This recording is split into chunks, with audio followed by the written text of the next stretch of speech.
지금까지 maybe와 리스트가 어떻게 펑터가 될 수 있는지 살펴봤습니다. 하지만 프로그래머는 반복을 싫어하죠. 새로운 펑터를 만들 때마다 맵 함수를 매번 새로 작성하는 것은 비효율적입니다. 오늘은 이 반복적인 작업을 한 번에 해결할 수 있는 강력한 추상화 도구, 바로 타입 클래스에 대해 알아보겠습니다. 우리는 maybe 맵, 리스트 맵, 그리고 트리 맵처럼 각기 다른 컨테이너를 위한 맵 함수를 개별적으로 만들고 싶지 않습니다. 어떤 것이든 펑터처럼 동작한다면 재사용 가능한 단 하나의 코드를 원하죠. 바로 이럴 때 필요한 것이 추상화, 즉 인터페이스입니다. 자, 펑터는 개념이 조금 어려울 수 있으니 더 간단하고 친숙한 문제부터 시작해 보겠습니다. 두 개의 값이 서로 같은지 확인하는 기능을 만든다고 상상해 보세요. 자바나 C++ 같은 언어에서는 보통 EQ나 컴페어러블 같은 인터페이스를 정의해서 이 문제를 해결합니다. 하스켈에서는 바로 이 역할을 하는 것이 화면 오른쪽 설명처럼 타입 클래스입니다. 화면에 보이는 하스켈 코드가 바로 EQ 타입 클래스의 정의입니다. 첫 줄의 클래스 EQAWhere는 EQ라는 이름의 클럽이 있다고 선언하는 것과 같아요. 그리고 이 클럽의 회원이 되기 위한 조건이 바로 아래 줄에 명시되어 있습니다. A라는 타입은 반드시 등호 2개라는 연산자를 제공해야만 합니다. 이 연산자는 A 타입의 값 2개를 받아서 불타입, 즉 참이나 거짓을 반환해야 하죠. 자, 그럼 우리가 직접 만든 타입을 EQ 클럽에 가입시켜 볼까요? 먼저 화면 첫 줄처럼 포인트라는 2차원 좌표를 위한 데이터 타입을 정의합니다. 그리고 인스턴스 EQ 포인트 웨어 구문을 사용해서 EQ 클럽에 가입 신청을 합니다. 가입 조건이었던 등호 2개 연산자를 포인트 타입에 맞게 직접 구현해 주는 거죠. 여기서는 두 점의 X 좌표와 Y 좌표가 각각 모두 같을 때만 두 점이 같다고 정의했습니다. 간단하죠? 자, 이제 똑같은 방식으로 펑터 타입 클래스를 정의하려고 하면 예상치 못한 벽에 부딪히게 됩니다. 문제의 핵심은 바로 화면에 보이는 문장입니다. 펑터는 타입이 아니다. 이게 무슨 뜻일까요? 인트나 우리가 방금 만든 포인트와는 근본적으로 다르다는 의미입니다. 화면 양쪽을 비교해보면 그 차이가 명확해집니다. 왼쪽에 있는 int, 불, 포인트, 그리고 심지어 maybe int는 그 자체로 완전한 구체적인 타입입니다. 하지만 오른쪽을 보세요.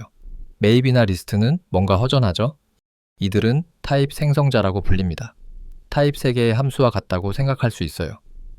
다른 타입, 예를 들어 int를 인자로 받아야만 비로소 maybe int라는 완전한 타입을 만들어내는 거죠.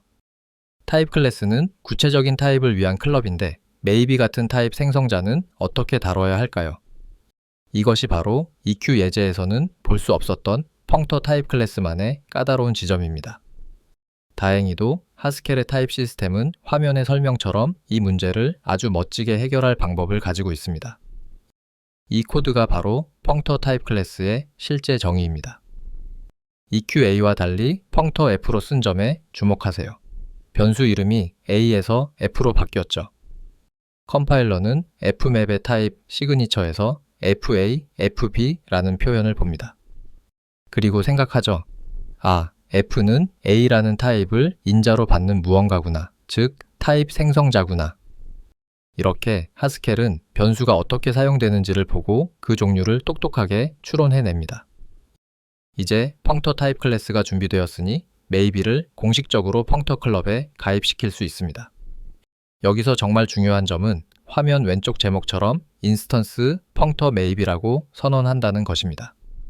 인스턴스 펑터 maybe int처럼 특정 타입을 넣어서 선언하는 것이 아니에요. 왜냐하면 우리는 maybe int나 maybe string이 아닌 maybe라는 컨테이너 자체의 동작을 정의하는 것이기 때문입니다. 이것이 바로 maybe를 위한 F맵의 구체적인 구형 코드입니다. 보시다시피 패턴 매칭을 사용하고 있죠. 첫 번째 케이스, 입력이 nothing일 경우입니다. 빈 상자에는 어떤 함수를 적용하든 결과는 여전히 빈 상자, 즉 nothing입니다. 두 번째 케이스, 입력이 just x처럼 어떤 값 x를 담고 있을 경우입니다. 우리는 함수 f를 내용물 x에 적용하고 그 결과를 다시 just로 감싸서 반환합니다.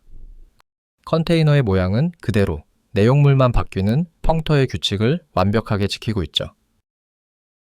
하스켈에서는 이 모든 과정이 참 자연스럽고 우아하게 느껴집니다.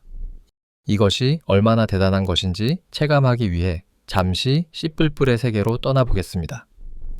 C++에서 하스켈의 fmap과 같은 일반적인 함수를 만들려면 화면에 보이는 것처럼 템플릿 파라미터라는 아주 무시무시한 이름의 기능을 사용해야 합니다. 이름부터가 복잡함의 기운을 풍기죠. C++에서 하스켈의 maybe와 가장 유사한 것을 꼽자면 std 옵셔널이 있습니다. 화면의 코드처럼 템플릿을 사용해서 정의되죠.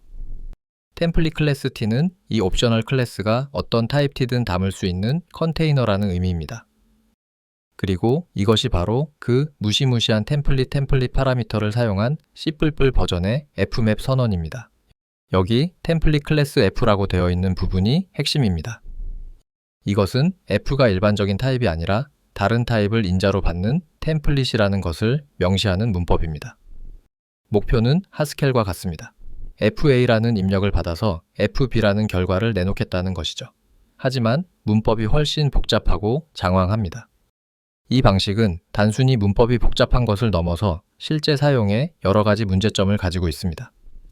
첫째, C++ 컴파일러가 f가 정확히 어떤 템플릿 컨테이너인지 추론하는 데 어려움을 겪는 경우가 많습니다. 둘째, std 벡터를 보세요. 실제로는 타입 외에 메모리 할당자라는 두 번째 인자를 받습니다. 템플릿 클래스 f라는 시그니처와 맞지 않아서 이 fmap을 쓸 수 없게 되죠. 셋째, 이 fmap 함수를 옵셔널에 대해서만 특별하게 동작하도록 부분 특수화하는 것도 매우 까다롭습니다. 결국 C++ 프로그래머들은 함수 오버로딩이나 이터레이터 같은 다른 방법을 쓰게 되고 펑터의 아름다운 단순함은 사라지게 됩니다. 이 표가 하스켈과 C++의 근본적인 차이를 잘 보여줍니다. 화면 왼쪽의 하스켈을 보세요. 펑터 f라는 간결한 코드로 타입 생성자를 위한 인터페이스를 정의합니다. 여기서 f는 타입 생성자라는 개념을 나타내는 1급 시민, 즉 변수처럼 자유롭게 다룰 수 있는 존재입니다. 반면 오른쪽의 C++에서는 템플릿 클래스 f라는 복잡한 문법으로 겨우 템플릿을 가리키는 변수를 흉내냅니다. C++에게 타입 생성자는 추상적으로 다루기 어려운 코드 생성 레시피에 가깝기 때문입니다. 오늘 내용을 정리해 보겠습니다. 화면에 4가지 핵심 포인트가 나와 있네요. 첫째, 타입 클래스는 여러 타입들이 공통으로 가질 수 있는 인터페이스를 정의하는 방법입니다. 둘째, EQ와 같은 대부분의 타입 클래스는 인트나 포인트처럼 구체적인 타입을 대상으로 동작합니다. 셋째, 하지만 펑터는 특별합니다. maybe나 list 같은 타입, 생성자를 대상으로 동작하죠. 마지막으로 FA에서 FB로 변환된다는 fmap의 타입 시그니처는 컨테이너 F의 구조는 그대로 유지한 채 내용물만 A에서 B로 바꾼다는 펑터의 핵심 규칙을 코드 수준에서 강제합니다. maybe라는 펑터를 정복했으니 이제 모든 프로그래머에게 가장 친숙한 컨테이너인 리스트를 살펴볼 차례입니다. 재규적인 구조를 가진 리스트에 fmap을 어떻게 구현할 수 있을까요? 그리고 C++의 std 벡터를 사용했을 때 fmap은 어떤 모습일까요? 다음 시간에 함께 알아보겠습니다.